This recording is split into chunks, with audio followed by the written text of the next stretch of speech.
كلنا شفنا لقطة محمد عواد وحسين الشحات. محمد عواد خد حسين الشحات وزي ما بيقولوا كده لزقوا في الشبكة دي اللي ظاهرة قدامك. في الحقيقة يا غالي هم ضحكوا عليك وخبوا عليك الحقيقة. ناس بتقول بقى ان محمد عواد خلى حسين الشحات يصرخ للي خلقه وزي ما ظهر قدامك اهو. عاوز تعرف الحقيقة وتعرف ان هم عاوزين يوقعوا خطوط في بعضها، الالف الاهلاويه في الزملكاويه. بص كده في الفيديو ده، طبعا انا حاطه لحظه بس كده عشان حقوق الطبع والنشر. بص طالعين يضحكوا ويهزروا مع بعض ولا في اي حاجه، مجرد ان هو دخل بيه. انا قلت في فيديو قبل كده دخل بيه لمسه بس كده وطلع بيه تاني، مفيش اي حاجه ومفيش اي مشكله. طلعوا هزروا وضحكوا مع بعض.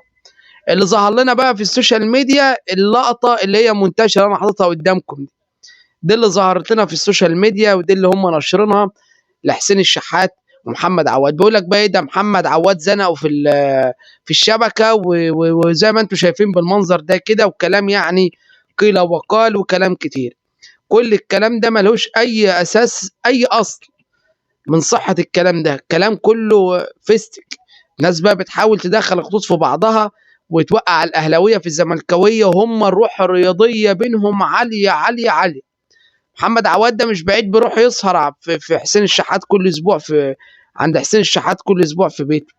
فجماعه ما تاخدوش بالاخبار اللي بتنزل في الصفحات على الفيسبوك والانستا واليوتيوب وجوجل، لان معظم الناس دي السبوبه بتاعتها نشر الاخبار الزائفه ويوقعوا بين الجمهورين، والا لا هيكون عندهم ريتش ولا هيكون عندهم متابعين. انت يا معلم بتنزل الايه، هم بينزلوا الخبر، اذا كان بقى صوره زي اللي ظاهره قدامك دي، انت بقى بتتعصب بتكتب. هم عاوزينك تتعصب وتكتب وتشتم، هم عاوزين فيك الثلاث صفات دول، تتعصب ثم بعد ما تتعصب تكتب، وبعد ما تكتب تشتم. هم عاوزين كده، عاوزين يعني يعملوا فتنة عشان خاطر يزودوا بقى اللايكات والتعليقات والمشاهدات وحاجات من هذا القبيل يعني. فأنا قناة تحت هنا بوضح لك الصح من الغلط للأهلاوية والزملكاوية، الناس المشجعة المحترمة. فالحقيقة يا جماعة إن الصفحات دي بتحاول يعني تثير جدل عشان بس ترفع الريتش بتاعها الصفحات بس.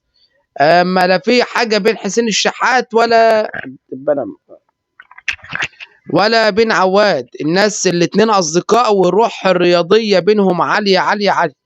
فما تاخدش باللي ظهر قدامك في السوشيال ميديا ده، لان الناس دي بتحب توقع الخطوط في بعضها، وتحب بقى ايه تعمل اثاره جدل عشان بس ريتش عندها يعني. لان هم لو ما اثروش الجدل بالبوستات وبالفيديوهات دي مش هياكلوا عيش يا غالي. هياكلوا عيش ازاي يعني؟ بالعقل كده ياكلوا عيش ازاي؟